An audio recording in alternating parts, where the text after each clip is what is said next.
नान वाला।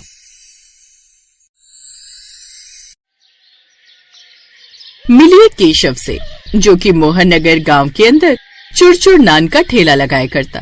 उसके नान खाने के लिए लोग दूर दूर से आया करते। और भाई काशी, कितने रुपए की थाली दी है और क्या क्या दे रहे हो अपनी चुरचुर नान की थाली में? भाई साहब, 80 रुपए में 2 सब्जी, 2 नान, रायता, सलाद सब है। बताइए, लगा दूं आपके लिए चुरचुर नान की थाली, बिल्कुल घर वाली। भाई 80 रुपए में तुम भर पेट खाना खिला रहे हो, 2 नान में तो पेट भर जाएगा।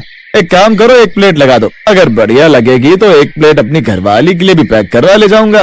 वैसे भी सुबह से मुंह फुला कर बैठी है। अभी लगा देता हूँ भाई साहब, आपकी बीवी और आप दोनों खुश हो जाएंगे मेरी चुरचुर नान की थाली खाकर।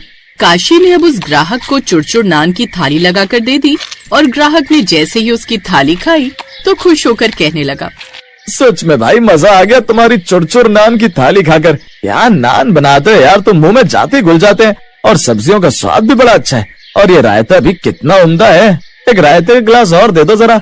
एक और रायते के गिलास के 10 रुपए एक्स्ट्रा लगेंगे। कोई बात नहीं, दे दो। जब 80 खर्च किए हैं तो 10 और करने में कुछ नहीं जाएगा। उस ग्राहक ने 10 रुपए और देकर रायता लिया और पीकर वहाँ से चला गया। ऐसे ही दिन गुजर रहे थे। काशी की चुरचुर नान की थाली बहुत अच्छी बिका करती और दूर दूर से लोग उसकी चुरचुर नान खाने के लिए आया करते। एक दिन वो घर आया तो उसकी बीवी मेघा ने कहा, क्या बात है, आजकल तो आप घर पर बिल्कुल भी समय नहीं बिताते हैं। सुबह तड़के ही अपना ठेला लेकर चले जाते हैं और रात को भी बहुत देरी से आते हो। थोड़ा समय परिवार को भी दिया करो। ये सब कुछ मैं अपने परिवार के लिए तो कर रहा हूँ और मेरे ग्राहक भी तो मेरा परिवार ही है, इसलिए समय का पता ही नहीं चलता। मेघा, तुम फिक्र मत करो। जब मेरा काम अच्छे से जम जाएगा तो मैं अपने पास किसी आदमी को काम के लिए रख लूंगा और उसके बाद मैं परिवार के साथ समय भी बिताया करूंगा। ठीक है जी, मैं अभी आपके लिए खाना गर्म करके लाती हूँ, तब तक आप हाथ मुंह धो आओ। अब काशी और मेघा अपने 2 बच्चों के साथ में खाना खाते हैं और उसके बाद काशी सो जाता है। अगली सुबह वो जैसे ही अपने ठेले पर जाता है तभी वहाँ पर एक रघु नाम का आदमी आकर कहता है, साहब आपका नान का काम तो बहुत अच्छा चलता है, मुझे भी अपने साथ काम के लिए रख लीजिए। मुझे सिर्फ 5,000 रुपए महीना दे देना, मुझे काम की सख्त जरूरत है। साहब बड़ी उम्मीद लेकर आपके पास आया हूँ। रघु की इस बात को सुनकर काशी ने अपने मन में कहा, वैसे भी मेघा कहती है कि मैं उसे अपने ठेले की वजह से समय नहीं देता। अगर मैं इसको अपने साथ काम पर रख लूंगा तो इसी बहाने मैं अपने परिवार को समय भी दे पाऊंगा। ठीक है, तुम कल से आ जाना। तुम्हें सफाई करनी है और ग्राहकों को चुरचुर नान परोसने। पैसों का सारा बंदोबस्त मैं संभाल लूंगा, तुम्हें ग्राहक संभालने। अब काशी बहुत ज्यादा खुश था क्योंकि रघु उसके पास काम करने के लिए सस्ते दाम पर जो आ गया था। ऐसे ही अगले दिन जब काशी किसी काम में व्यस्त होता है तो एक औरत चुरचुर नान खाने के लिए आती है और रघु उससे कहता है, बहन जी, काशी भाई की चुरचुर नान होते तो बहुत अच्छे हैं, लेकिन ये 1 हफ्ते पहले से ही सब्जी बनाकर रख लेते हैं। मेरी मानो तो आप भोला नाम वाले के पास जाकर नान खा लीजिए, वो बिल्कुल ताजा नान बनाता है, वो भी 60 रुपए प्लेट में।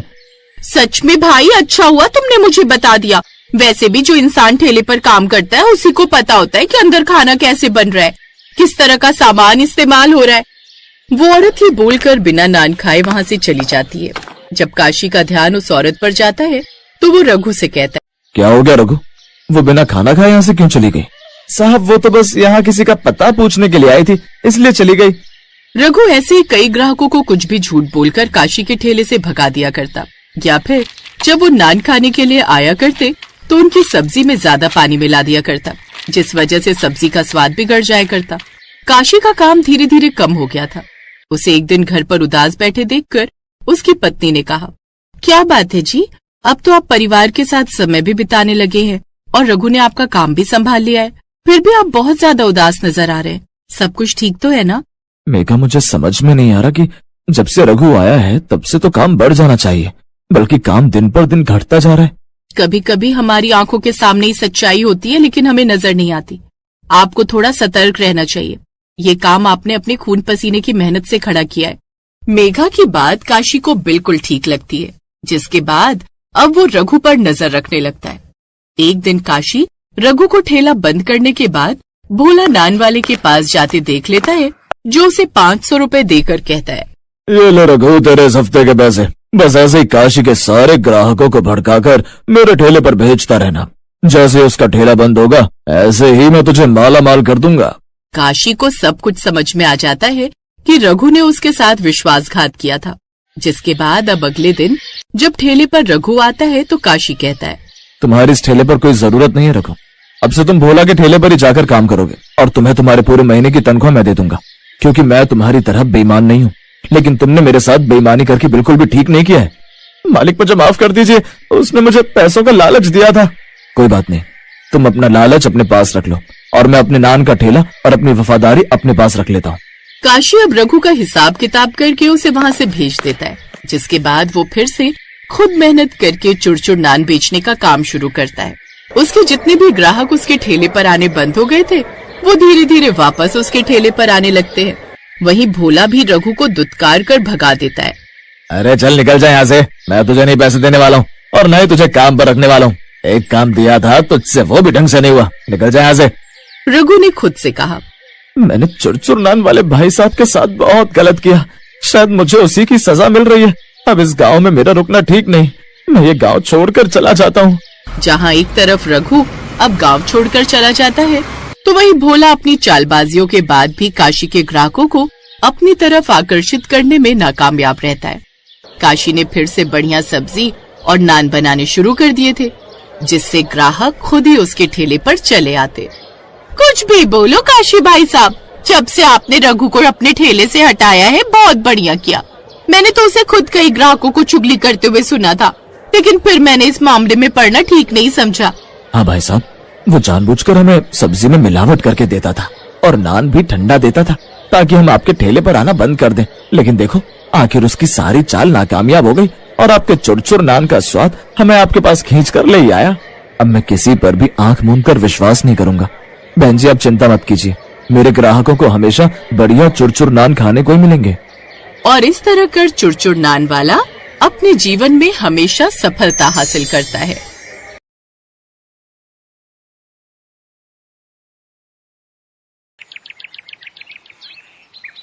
रूपाली के पति मोहन का एक गंभीर एक्सीडेंट हुआ, जिसमें वो अपाहिज हो गया।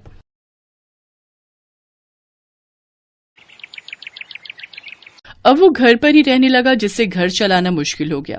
रूपाली के साथ उसकी सास विमला भी रहती थी, जो रूपाली को बहुत परेशान करती थी। सारा दिन न जाने क्या क्या करती हो। अरे उधर देखो, बेचारा मेरा बेटा भूखा पड़ा है, उसे जाकर खाना दे। अपने पति की ठीक से देखभाल भी नहीं होती तुझसे। ऐसा क्यों कहती हो माँ जी? आप तो जानती हैं घर के हालात कैसे हैं। कल मंदिर से जो भंडारा मिला था वो मैंने आपको और इन्हें खाने को दे दिया था। मैं तो खुद कल से भूखी हूँ। हैं? तो हमें क्या पता था, हमें लगा तू खाकर आई होगी। अच्छा जा, अब यहाँ दिमाग मत खा और कुछ भीख मांग कर ले आ और मेरे बेटे को खाने को दे, समझी? रूपाली घर से निकल गई। कुछ दूर चलने पर उसकी नजर एक ढाबे पर गई, जहाँ से बहुत अच्छी खुशबू आ रही थी।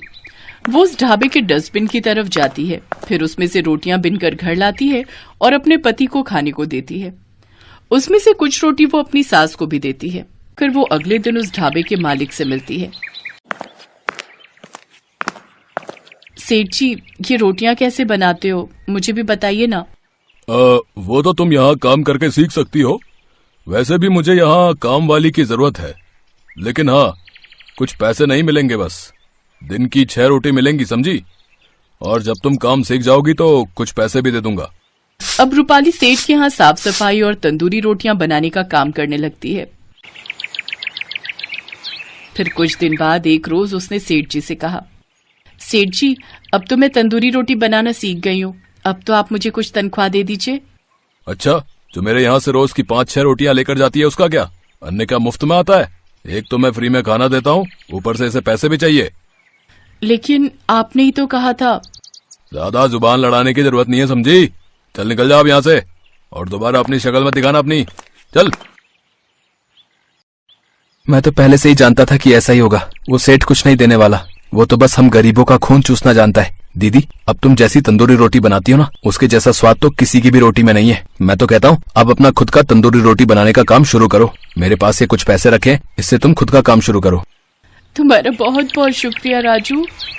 रूपाली मिट्टी इकट्ठी करती है और उससे मिट्टी का तंदूर बनाकर तैयार कर लेती है और अगले ही दिन से वो और राजू एक ठेले के पास खड़े होकर दाल मखनी और तंदूरी रोटी बनाकर बेचने लगते हैं, जिसके स्वाद की खुशबू से लोगों की भीड़ उसके ठेले पर खींची चली आती है। बहन जी, सुना है बहुत ही अच्छी तंदूरी रोटी बनाती हो तुम। जरा हमें भी एक प्लेट लगा दो भाई। जी भाई साहब।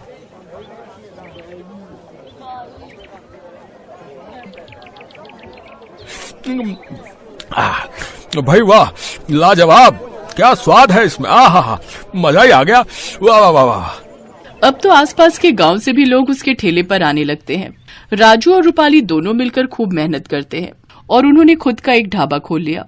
इस तरह रूपाली के सारे दुख अब खत्म हो चुके थे और अब वो अपनी जिंदगी में बहुत खुश थी।